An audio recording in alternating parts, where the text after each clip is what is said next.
Waalaikumsalam warahmatullahi wabarakatuh. Kumaha damang? Alhamdulillah, kawalamnya. Ade teh kadieu teh bapak teh nuju ka mana di teh? Hampir di urulan teh. Nah emang aya kolam paling itu? Aya kali kolam kali gitu. Waduh, luar biasa. Ini kenalkan Juragan Koi Juragan. dari Sumedang salah satunya gitu. Padahal basicnya ini di pendidikan gitu. Tapi sekarang mengajar ikan-ikan koi. Ya, kalau gitu. Gitu. Ya, kesan pertama gitu di mengunjungi kebun jati koi ini ya antara pam-pam yang ada di Sumedang ini punya bapak paling komplit gitu kan. Jadi untuk dari segi edukasi ini sangat mumpuni gitu kan. Iya, sadayana itu kagungan bapak. Mohon Gitu. sabar kolam kali ini selain nama. Yang lalu satu kolam kali itu. Oh, 10 kolam. Termasuk pembesaran nih kalau gitu kan itu kolam tuh hampir 50 bata. Ini 50 bata satu kolam. Oh ya, ada kurang lebih 50 bata kalau di Sunda tuh 50 bata ya. 50 bata berarti 50 kali 14. Oh, 14. Jadi 700 meter. 700 meter ya. Jadi Untuk kolam. ada ya dari 10 kolam gitu ya. Arat yang dua yang besar. Iya. Yang biasanya kecil-kecil kan. Iya. Tapi ngomong-ngomong untuk pembesaran dari breedingan ini bukan di lokasi ini ya Pak ya? Di lokasi ini. Di sebelah. Di sebelah sana untuk breeding kecil. Oh ya. Kita khusus ada 3 kolam kalau masih gitu. Ya. Kolamnya yang ini dalam arti luasnya 3 lokasi ya. 3 lokasi. Ini ngomong-ngomong mengangkat profil kebun jati koi ya, kalau kita ngobrol waktu itu kan bapak kan basicnya di gurame. Ya, di gurame. Kenapa bapak kok ngangkat pindah ke ikan koi? Apa yang menjadikan motivasinya? Ya kan ini kalau dari sisi penghasilan kalau gurame itu berkala setiap bulan tahun. Terus kedua, saya ikut campur di ikan ini ya, itu ya aku kan ikut anak saja. Oh gitu. Jadi kesimpulannya ini ya, silakan agak dikit. Jadi kesimpulannya ini bahwa Pak Undang ini dari segi ekonomi ya, segi bisnis ikan koi itu perputarannya cepat ya. Lebih cepat kan gitu.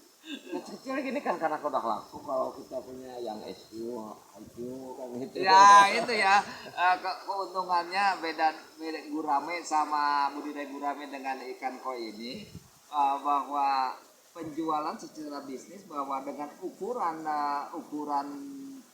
kecil juga kalau toh high quality ya itu bisa harganya bisa melebihi dari tonase harga gurame itu yang menarik dari Pak Undang ini ya.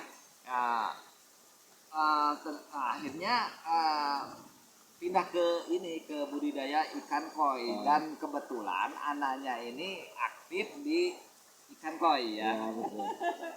Jadi pemasaran ini selama ini nggak ada masalah. Tidak ada masalah kalau kita punya ikan yang kualitas. Oh iya. Makanya kita berusaha dari bukan hanya segi kuantitas tapi kualitas lebih. Iya. Ya kalau saya mutar ya di antara pam-pam di Sumedang, kebanyakannya itu yang dicari itu high quality. Ya betul. Ya, apakah nggak menyediakan untuk ikan koi pasar? Ada ikan koi kalau disebutnya itu bahro. Biasanya untuk pemula atau peskar kolam. Ada kan setiap kita breeding pasti ada yang kurang bagus kan. Nah, itu bisa dijual kilo atau liter gitu. Yang baro ya, yang baro atau yang ikan pasarnya itu dijualnya tuh kilo atau koropiok kalau orang Jawa. Koropiok. Gitu.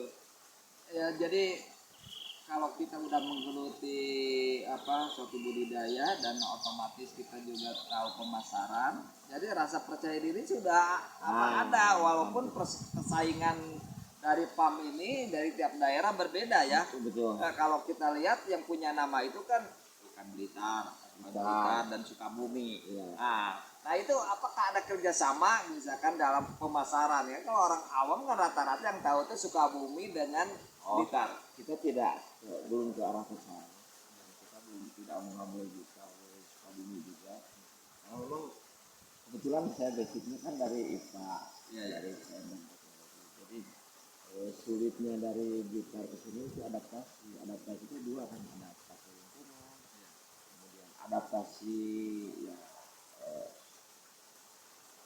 keseluruhan juga kan harus diperhatikan karena di sana itu suhunya terlampau panas, kalau ke sini ya dingin, ya pasti adaptasi belum lagi lingkungan. Sebetulnya kalau bicara tentang budidaya pada dasarnya penyedia indukan yang bagus itu dari Jepang ya Pak ya? Dari Jepang kan? Dari Jepang. Sedangkan Blitar juga dari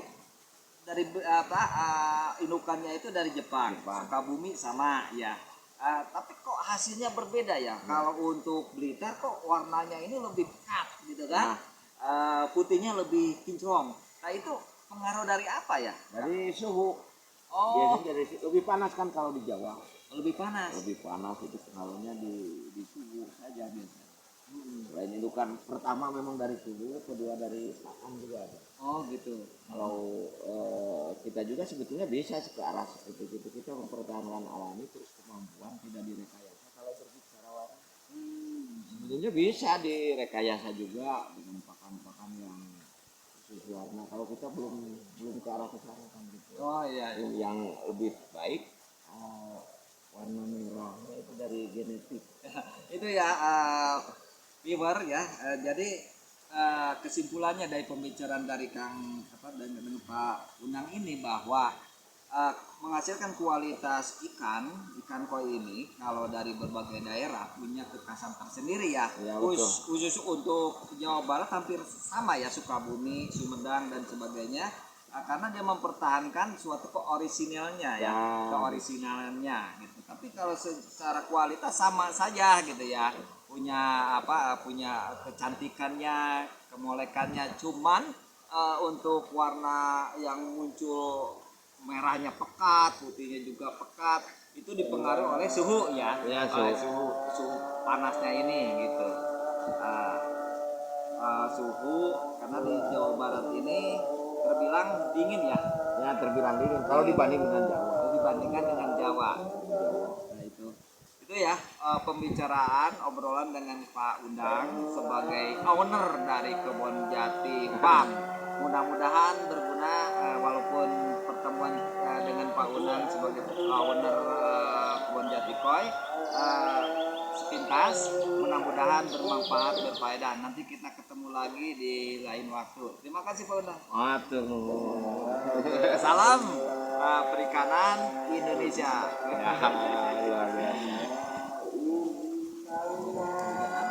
Pada panjang.